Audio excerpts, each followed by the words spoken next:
ओडिशा 30 जिलों से विभाजित है। कोरापुट उनमें से एक है। पूर्वी घाट पर्वत श्रृंखला पर स्थित जिले का क्षेत्रफल 8,807 वर्ग किलोमीटर है। 2011 की जनगणना के अनुसार जिले की कुल जनसंख्या 13,07,647 थी, जिसमें से 83.61% ग्रामीण क्षेत्रों में रहती है। जिले की अर्थव्यवस्था मुख्य रूप से कृषि पर निर्भर करती है। यहाँ कुल कृषि योग्य भूमि 29,000 हेक्टेयर है, जबकि 43% भूमि के लिए सिंचाई की सुविधा उपलब्ध है और शेष 57% भूमि बारिश पर निर्भर है। यहाँ खरीफ सीजन में धान, रागी, मक्का, बाजरा, नाइजर, सरसों और सब्जियों की खेती की जाती है, जबकि रबी सीजन में धान, गन्ना और सब्जियां केवल सिंचित भूमि में उगाई जाती है। जिले में खनिज अयस्कों के विशाल भंडार पाए जाते हैं, जिसके फलस्वरूप बड़ी संख्या में उद्योग स्थापित हुए हैं। दूसरी ओर आर्थिक विकास की यात्रा के दौरान नदी बांध परियोजनाओं के निर्माण से कृषि भूमि कम होती जा रही है।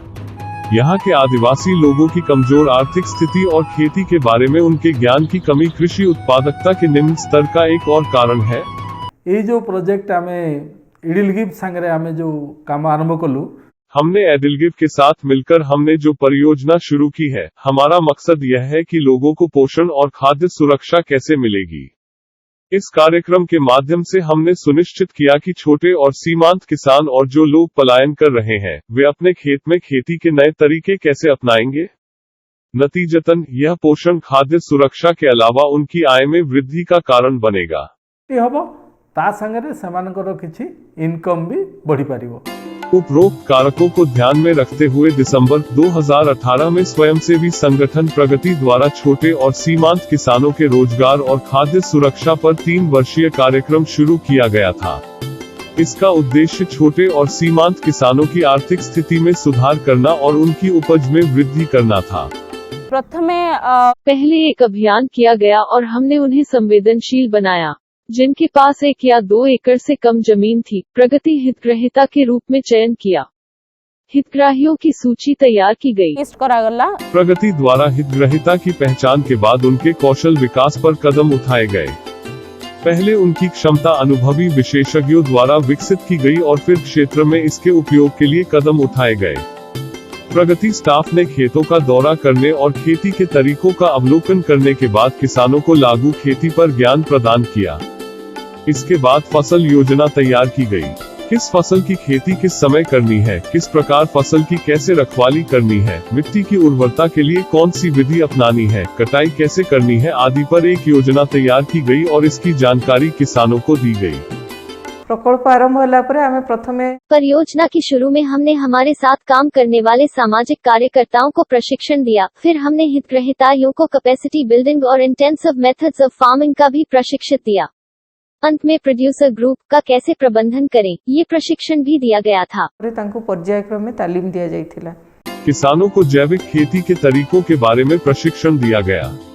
परिणाम स्वरूप वे स्थानीय संसाधनों के उपयोग के अलावा अनावश्यक व्यय से बच सकते थे।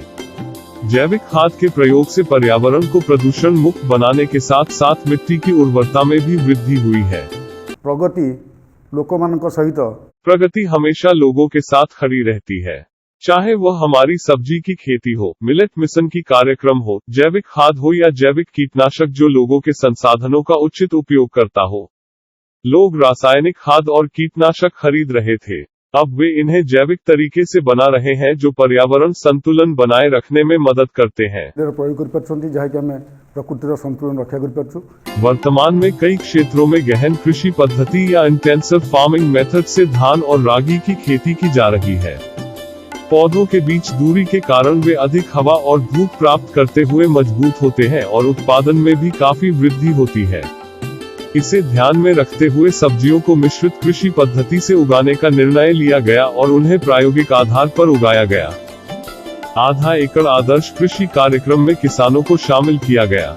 कई क्षेत्रों में इस कार्यक्रम का लाभ उठाया गया है। 2006 से हम संदर्भ में धान और रागी की इंटेंसिव फार्मिंग मेथड में खेती करना शुरू किया और वर्ष 2008 में हमने इस विधि को सब्जियों के क्षेत्र में भी लागू किया है।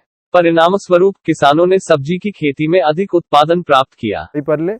इन क्षेत्रों में प्राकृतिक संसाधनों की कोई कमी नहीं थी, लेकिन यह उनके उचित उपयोग की कमी थी। यहाँ कई नदियां बहती थी, लेकिन पानी का सदुपयोग नहीं हो सका। जहाँ तक जल संसाधन के उपयोग का संबंध है, ग्रामीण समुदायों को संगठित किया गया और उन्हें इस बारे में सुग्राही बनाया गया कि डीबीआई के निर्माण के माध्यम से इसका उपयोग खेती में कैसे किया जा सकता है। फिर नाले में बहते पानी को खेतों तक पहुँचाने का प्रयास किया गया। सिंचाई सुविधा के विकास के कारण फसलों की खेती आसान हो गई। एक सर हमारे गांव आए, 4 लोगों को बुलाकर बैठक की। उन्होंने हमसे पूछा कि हमारे गांव में पानी का स्रोत कहाँ है और हमें वहां जाने के लिए कहा ताकि एक डीबीआई का निर्माण किया जा सके। उन्होंने कहा कि वे हमारे खेत तक पानी पहुंचाने में मदद करेंगे। हम उनसे सहमत थे। इस जगह को दिखाने के लिए ग्रामीण आगे आए और उनका नेतृत्व किया। यह धारा बह रही थी और पानी व्यर्थ बह रहा था। टंकी बनने के बाद पाइपलाइन की मदद से हमने अपने गांव तक पानी पहुंचाया है। अब चावल किसान चावल उगाते हैं और सब्जियां किसान सब्जी उगाते हैं। अब हर फसल संभव है। दुर्योधन और फूलमती कोरापुट जिले के नंदापुर प्रखंड के ग्राम मुल्डर के 2 किसान, उन्होंने प्रगति के सहयोग से आधा एकड़ मॉडल खेती कार्यक्रम के तहत खेती शुरू की है। आज उनका बाग मक्का, कांडुल, अदरक और बीन्स जैसी फसलों से भरा हुआ है। वह प्रगति द्वारा समर्थित स्प्रेयर की मदद से अपनी फसलों पर तरल गमले की खाद डालता है। आगे हमें काले खुली जाते सर। पहले हम काम की तलाश में विशाखापट्टनम, राजमहेंद्री की ओर पलायन कर रहे थे। प्रगति स्टाफ आया, एक बैठक की और हमें इस तरह से सहायता प्रदान की। उन्होंने पहाड़ियों से पानी के प्रवाह को सुगम बनाया। मैंने यहाँ सब्जियां उगाई हैं और बाहर काम पर बिल्कुल नहीं जाता हूँ। टोटल हमें खुली जाऊ नहीं। उनकी पत्नी फूलमती उनसे कम कुशल नहीं है। उसने पिछवाड़े में एक खाद पिट का निर्माण किया है। उसने खुद गमले की खाद भी तैयार की है। वह इसे अपने पति के साथ अपने खेत में लगाती है और तरह तरह की सब्जियां उगाती है। पानी की समस्या थी, हम कैसे खेती कर सकते हैं। बरसात के दिनों में भी खेती का काम चलता रहा। अब खेती धूप या बारिश में की जाती है। यह हमारे लिए बहुत सुविधाजनक है। सौर प्रणाली की शुरुआत सिंचाई के विकास के लिए प्रगति का एक और कदम है। आसपास के क्षेत्र में मौजूद जल स्रोतों का समुचित उपयोग करने के लिए यह कदम उठाया गया है। गणेश्वर बोरीगुम्मा प्रखंड के डेंगागुड़ा गांव के किसान हैं। प्रगति की ओर से उन्हें सोलर पंप सेट उपलब्ध कराया गया है। उसे प्रगति द्वारा एक ड्रिप रेत फिल्टर भी प्रदान किया गया है, जिसका उपयोग वह खेत में पानी के उचित उपयोग के लिए करता है। कार्यक्रम के तहत उन्होंने परबोला, मिर्च और देशी बीन्स की खेती की है। अगर तो बहुत असुविधा थी। पहले बहुत कठिनाई होती थी। जमीन का यह टुकड़ा बंजर पड़ा था। प्रगति स्वयंसेवक कोरापुट से आए थे। उन्होंने हमें खेती के बारे में जागरूक किया और हमें कोरापुट बुलाने का प्रशिक्षण दिया। इसके अलावा यहाँ पानी की उपलब्धता के लिए कोई व्यवस्था नहीं थी, इसलिए उन्होंने यहाँ एक सौर मंडल की स्थापना की। अब जबकि पानी उपलब्ध है, हम परवल, मिर्च और देशी बीन उगा रहे हैं। सघन कृषि पद्धति से खेती करने के लिए किसानों को प्रोत्साहन दिया गया। किसानों को टपक सिंचाई का प्रशिक्षण दिया गया ताकि वे जल संसाधन को बर्बाद करने के बजाय उसका सही उपयोग कर सकें। किसानों ने यह तरीका अपनाया। यह है पालकागुड़ा गांव के मुकुंद मुरिया। वह आदर्श आधा एकड़ खेती कार्यक्रम के तहत सघन खेती में तरह तरह की सब्जियां उगा रहे हैं। उन्हें प्रगति से डीजल पंप मिला है। वह इस पंप की मदद से टपक सिंचाई पद्धति से अपने खेत की खेती कर रहे हैं। मुकुंद की पत्नी और उनके बेटे तुलाराम भी नियमित रूप से खेत में उनकी सहायता करते हैं। पहले हम अलग अलग प्रणाली में खेती कर रहे थे। हम पारंपरिक लिफ्ट से नीचे से हाथ से पानी उठा रहे थे। प्रगति एनजीओ ने आकर हमें यह ड्रिप पंप मुहैया कराया। पंप मिलने के बाद हमने बेड बनाए। ड्रिप हमारे लिए फायदेमंद है क्योंकि बारिश होने पर भी क्यारियों के कारण पौधे नहीं मरेंगे। जैसे ही हम पौधों को टपकाते हैं, यह हमारे लिए आसान हो जाता है। पानी कम या ज्यादा खर्च होता है। पानी के कम उपयोग से अधिक खेती की जाती है। चूंकि बिस्तर ऊंचा है, बारिश के पानी से फसल नष्ट नहीं होगी। बेहतर उत्पादन के लिए वो अपने द्वारा विकसित वर्मी कंपोस्ट का प्रयोग करते हैं। पानी की बर्बादी रोकने के लिए किसानों को मल्चिंग की शिक्षा दी गई। इस विधि को अपनाकर किसान पानी की बर्बादी को रोक सकते हैं और अपनी फसल को खरपतवारों के विकास से बचा सकते हैं। इस पॉलीथीन का उपयोग घास के विकास में बाधा डालने के लिए किया जाता है। पानी सूखेगा नहीं और पौधे की बेहतर वृद्धि के लिए जड़ नम रहेगी। इस गतिविधि के बाद थोड़ा पानी खर्च होता है और यह आसान हो जाता है। रघुनाथ गदबा ग्राम गतराला के किसान हैं। उन्हें आइडियल हाफ एकड़ बाग कार्यक्रम में शामिल किया गया था। वह अपनी आधा एकड़ जमीन में तरह तरह की सब्जियां उगा रहे हैं। उसके बगीचे में केले की वृद्धि एक जंगल का भ्रम पैदा करती है और पपीते के पेड़ उसके सांसारिक जीवन के साथ एकजुटता में खड़े होते हैं। उनका परवलय वृक्षारोपण अन्य किसानों के लिए प्रेरणा स्रोत का काम करता है। ऐसा लगता है कि वह अपने खेत का एक भी वर्ग इंच बंजर नहीं छोड़ने के लिए प्रतिबद्ध है। उन्होंने इस बाग में फलियां भी उगाई हैं। उन्हें प्रगति की ओर से ड्रिप्स एंड फिल्टर और सौर ऊर्जा से चलने वाला वाटर पंप मुहैया कराया गया है। वह प्रगति द्वारा समर्थित स्प्रेयर की मदद से स्वयं द्वारा तैयार की गई जैविक खाद और जैव कीट नियंत्रकों को भी लागू करता है। उनका परिवार भी उनकी खेती के काम में दिन रात उनका साथ देता है। रघुनाथ की एक और विशेषता यह है कि उन्होंने अपने पिछवाड़े में एक तालाब की खुदाई की है जिसमें उन्होंने मछली पालन किया है। वह अपने बाग से मूली के पत्ते तोड़ता है और मछलियों को खिलाता है। आगरू टिके टिके बैंगन टिके टमाटर टिके और 2-4 रकम करते लगा। पहले हम बैंगन और टमाटर जैसी सब्जियों की कुछ किस्में उगा रहे थे। अब हम कोदूरी, पपीता, टमाटर, बैंगन, करेला, मिर्च और परवल जैसी 5 से 7 किस्मों की सब्जियां उगा रहे हैं। जब प्रगति ने हमें जागरूक किया कि हम बाजार में बेहतर कमाई कर सकते हैं, तब से आय भी बढ़ी है। पहले हम सब्जियां छोटे या बड़े बास्केट रेट पर बेच रहे थे। अब उन्होंने हमें वजन करने के लिए संतुलन प्रदान किया है और बिक्री में तेजी आई है। प्रगति के विशेषज्ञों ने हमें मत्स्य संस्कृति पर शिक्षित किया था। रघुनाथ की पत्नी फूला भी उनकी तरह कृषि कार्य करने में बहुमुखी प्रतिभा की धनी है। वह खुद उनके बगीचे से सब्जियां इकट्ठा करती है, उन्हें पकाती है और सभी के लिए व्यंजन परोसती है। इस तरह उन्हें अपनी खाद्य सुरक्षा को मजबूत करने के अलावा पोषण भी मिलता है। वे प्रगति द्वारा उपलब्ध कराए गए शेष की मदद से अधिशेष सब्जियां बाजार में तौलकर बेचते हैं। पहले हम कम मात्रा में खेती करते थे। प्रगति के संवेदीकरण के बाद हमने खेती के स्तर को इतना बढ़ा दिया है। उन्होंने सौर प्रदान किया, बीज भी दे। हम आज खेती पर ध्यान दे रहे हैं। हम खाते हैं और बेचते हैं। कुछ हमारे क्षेत्र में आते हैं। यहाँ से व्यापारी आकर खरीदारी करते हैं। बाग से होने वाली आमदनी से उन्होंने पक्का मकान बना लिया है। कार्यक्रम के तहत मछली पालन, धान की खेती, बत्तख की खेती और सब्जी की एकीकृत कृषि पद्धति को बढ़ावा देना प्रगति द्वारा शुरू की गई एक और पहल है। प्रगति बाबू माने आसी की ना हमको ट्रेनिंग नहीं की ना। प्रगति सर आए, प्रशिक्षण दिया और हमें मछली के बीज और मछली के लिए भोजन प्रदान किया। हम तालाबों का निर्माण मछली पालन कर रहे हैं। हमने तटबंध पर केला, पपीता और सहजन के पौधे लगाए हैं और मछलियों की देखभाल की है। हम कमजोर लोग हैं और अब बत्तख पालन का व्यवसाय कर रहे हैं। बत्तख लाकर उन्हें कलम बनाकर रख रहे हैं। पिछले साल हमने 50 से 80 हजार रुपए कमाए थे। 50 की 80 फायदे हुआ। सहकारी आधार पर खेती के लिए आपसी समझ जरूरी है। इसके लिए निर्माता समूह बनाए गए हैं। किसान उनके माध्यम से अपने अनुभव और विचार साझा करने में सक्षम है। परिणाम स्वरूप स्थानीय निवासी अपने ज्ञान को साझा कर सकते हैं और उपज को लाभकारी मूल्य पर बेचा जा सकता है। पहले हमसे कोई सब्जी और धान खरीदने नहीं आ रहा था। हमारी सब्जियों का कोई खरीदार नहीं था। हम उन्हें पेशकश कर रहे थे कि क्या उन्होंने 300, 200 या 500 की मांग की थी। तब समस्या थी। अब यह हर तरह से आसान है। श्री के तहत धान की खेती हुई आसान, सब्जियों की खेती भी हुई आसान। धान की खेती के मामले में किसानों को उनकी उपज बढ़ाने की दृष्टि से श्री पद्धति को अपनाने के लिए प्रोत्साहित किया गया। अब वे इस पद्धति को अपनाकर अपना उत्पादन बढ़ाने में सक्षम है। प्रगति के साथ काम करने के बाद हमें ऐसी खेती के बारे में पता चला जब युवा कर्मचारियों ने हमें प्रशिक्षित किया। पहले हम ऐसी खेती नहीं जानते थे। हमने लाइन ट्रांसप्लांट किया। इससे पहले हम पारंपरिक तरीके से खेती कर रहे थे। पारंपरिक विधि के तहत कुल 50 किलो बीज की आवश्यकता होती थी। फिर भी फसल अच्छी नहीं हुई।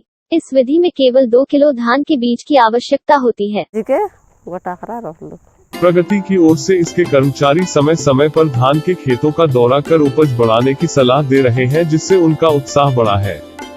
किसान कम लागत और कम मात्रा में बीज से अपनी उपज बढ़ाने में सक्षम है।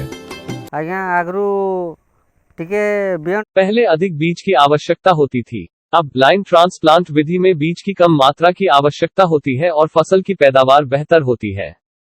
पहले श्रम लागत अधिक थी, लेकिन अब यह बहुत कम है। बेसी लागुतिला एबे कम लागुचे एबे। उपज का मूल्यांकन एक खेत में फसल काटने और उपज की मात्रा को मापने के बाद किया जाता है। आज फसल काटने का कार्यक्रम है। हमने 5 मीटर लंबी और 5 मीटर चौड़ाई से फसल कटाई की। उपज 13 किलो 750 ग्राम है। खेती से होने वाली आय को दोगुना कैसे किया जाए, इस पर हम लगातार निगरानी कर रहे हैं। स्वदेशी बीजों का पुनरुद्धार प्रगति का एक और प्रयास है। धान के बीजों की खोई हुई काली और लाल रंग की किस्मों की प्रायोगिक खेती खेत में की जा रही है और व्यापक खेती से उनकी उत्पादकता में वृद्धि हुई है। हमें नहीं पता था कि काले धान की किस्म क्या है। सीआरपी माताओं ने हमें इसके बारे में शिक्षित किया। हमने लाइन ट्रांसप्लांट किया। यदि हम अन्य प्रकार के धान की कटाई करते हैं तो हम इसे 12 या 13 प्रति किलोग्राम के हिसाब से बेचते हैं। अब हम काले धान की कटाई करते हैं और मिलिंग के बाद चावल को 80 या 90 प्रति किलो के भाव पर बेचते हैं। इसी प्रकार एसएमसी यानी लाइन ट्रांसप्लांटिंग से खेती को बढ़ावा देकर रागी का उत्पादन बढ़ाने का प्रयास किया जा रहा है। प्रगति की ओर से कर्मचारी रागी के खेतों का दौरा कर किसानों को इसका उत्पादन बढ़ाने की सलाह दे रहे हैं। प्रगति द्वारा फसल कटाई के माध्यम से उपज का मूल्यांकन किया जाता है। उपज बढ़ाने के लिए ओडिशा सरकार के मिलेट मिशन द्वारा खरीद बैठकें आयोजित की जा रही है। भविष्य में रागी का उत्पादन बढ़ाने के लिए प्रगति कर्मचारियों के साथ सरकार के प्रतिनिधियों द्वारा कार्य योजना तैयार की जा रही है। जो मिलेट मिशन कार्यक्रम चली प्रगति गोटे बहुत बड़ा प्रगति मिलेट मिशन कार्यक्रम में एक बड़ी भागीदार है जो इन दिनों जारी है। प्रगति पिछले 3 साल से हमारे साथ काम कर रही है। नंदापुर प्रखंड में उन्होंने जो काम किया है वह काबिले तारीफ है। पिछले साल हमने मिलेट मिशन कार्यक्रम के तहत इस ब्लॉक में 500 एकड़ भूमि में खेती को बढ़ावा दिया था। इस वर्ष 900 हेक्टेयर से अधिक भूमि में खेती की जाती है। अब हमारे साथ 1900 से अधिक किसान हैं। सरकार ने अपने लक्ष्य को बढ़ाकर 5 क्विंटल प्रति हेक्टेयर कर दिया, जो पहले 1.20 क्विंटल प्रति एकड़ या 3 क्विंटल प्रति हेक्टेयर था। ऐसे में उम्मीद है कि इससे किसानों को ज्यादा फायदा होगा और उनके खाते में ज्यादा रकम जाएगी। किसानों का विकास होगा, उन्नति होगा। उत्पादित वस्तुओं को सर्वोत्तम संभव कीमतों पर बेचकर किसानों को लाभकारी मूल्य प्रदान करने के लिए उत्पादक समूहों को कंपनियों के रूप में पंजीकृत किया गया था। परिणाम स्वरूप उत्पादक समूहों को अपना व्यवसाय सीधे करने का अवसर मिल सकता है। पहले हम वस्तुओं को व्यापारियों के पास ले जा रहे थे, अब हम सीधे उत्पादक समूह काउंटर पर बेचते हैं और बेहतर राशि प्राप्त करते हैं। किसान को अपने उपभोग के बाद अपनी अधिशेष उपज को बाजार में बेचने की सुविधा प्रदान की गई है। इसके लिए विभिन्न बाजारों में स्टॉल लगाए गए हैं। उत्पादक समूह द्वारा या स्वयं द्वारा उपज की बिक्री की रणनीति से किसान लाभान्वित हो रहा है। हमने डांगरदेई नाम का एक प्रोड्यूसर ग्रुप बनाया है। हम किसान से बेहतर माल लाते हैं और यहाँ बेचते हैं। हमसे सामान खरीदने वालों को वाजिब दाम मिलता है। आग्रे चाषी मन धान चाष करुथिले। पहले लोग धान की खेती करते थे, लेकिन वे धान की पिसाई और चावल नहीं बेच रहे थे, वे धान ही बेचते थे। अब हम किसान से लाभकारी मूल्य पर धान खरीदेंगे। हमारे गांव में एक चावल मिल की स्थापना की गई है, क्योंकि इसके बाद हम उस धान को संसाधित करने के बाद चावल की मार्केटिंग करने जा रहे हैं, जिसे हम खरीदेंगे। गांवों में समूह बनाकर यह योजना बनाई गई है कि वे कैसे समूह में खेती करेंगे और संयुक्त रूप से कैसे बेचेंगे। वे अलग अलग खेती करते थे। परिवहन व्यय जो उन्होंने व्यक्तिगत रूप से खेती करके किया था वह कम हो जाएगा जब हमारी कंपनी वाहन उनकी उपज उठाएगी, ताकि वे बेहतर कमाई कर सके और जिन तांके टिके भलो पैसा रोजगार करि पारबे। विभिन्न सरकारी योजनाओं के साथ स्थानीय निवासियों को शामिल करना प्रगति द्वारा उठाया गया एक और कदम है। इससे ग्रामीण क्षेत्र के निवासियों को सरकार के विभिन्न कार्यक्रमों से अवगत कराया जाता है। पहले हम लोगों तक पहुंचते थे और उन्हें जागरूक करने की कोशिश करते थे। न तो वे जागरूक थे और न ही उन्होंने हमारा साथ दिया। अब प्रगति उन्हें जागरूक कर रही है और हमारे यहाँ उनके नौकरी आवेदन की सुविधा प्रदान कर रही है। सरकारी कार्यक्रम को सही तरीके से लागू किया जा रहा है।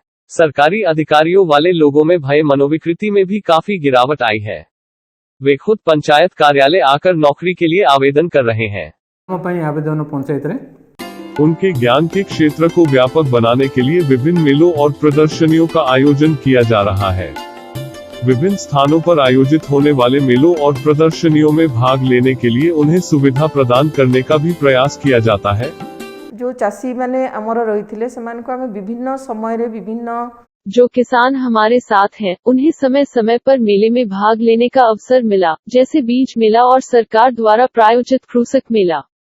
नतीजतन किसान एक ही स्थान पर इकट्ठा हो सकता है और अपनी सर्वोत्तम प्रथाओं पर विचारों का आदान प्रदान कर सकता है। साथ ही उन्हें विभिन्न स्तरों पर अपनी समस्याओं को पेश करने का अवसर दिया गया है। मध्य विभिन्न स्तर रे उपस्थापन करिया पई सेमान को मध्य रे गुटे सुयोग सृष्टि होई पारछि। किसानों को हर साल सरकार और प्रगति द्वारा समारोह आयोजित करने के लिए पुरस्कार और प्रमाण पत्र दिए जाते हैं। आमर भी गोटे व्यवस्था अछि जे चाषी मान को सम्मानित करबा। हमारे पास किसान की सुविधा के लिए भी एक प्रणाली है।